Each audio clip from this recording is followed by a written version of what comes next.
Ada daripada kau buka fairing tu, baik kau buka aje depan tu nya Magat. Biar hujan kena muka. Barulah Sat nak tengok motor. Review lah sikit motor tu. Orang nak tengok Bang Soleh Tolonglah punya semangat motor lah ni. sikit, Man. Buat video RZ member semangat je tengok. Macam YB dah kita tengok. Mana tengok? Tak payahlah review pasal mata. Memang dia ni.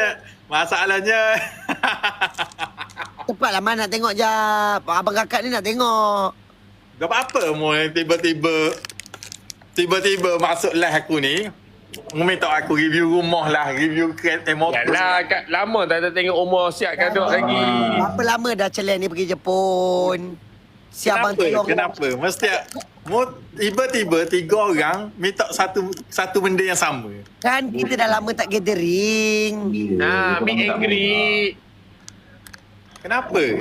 Cuba bagi tahu. Man, ni Lah ni nak tunjuk tak mau tunjuk Man. Man, kau nak nangis lagi Man cakap lekas.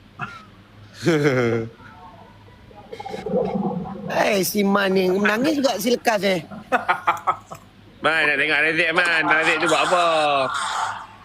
Rezek aku ni ya. Bangunlah tunjuk mana nak nampak. Bangunlah kejap Man. Buat apa? Yang kau orang tengok rezek Nak aku. tengoklah kami mana ada Razak. Man dah berubah kan abang kakak?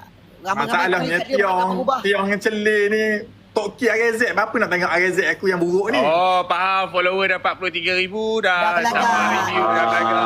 Dah belagak. Man dah mula belagak abang kakak. Dah mula belagak. Tulis Man dah belagak. Man dah belagak. Aminah. Tak, jangan minat lagi. Dah belagak. Faham? Tak mau tunjuk. Okay, sebab aku makan jasa dengan orang lah. Senang. Sebelum ni baik sampai datang rumah. Sekarang tak mahu datang rumah dah. Kenapa?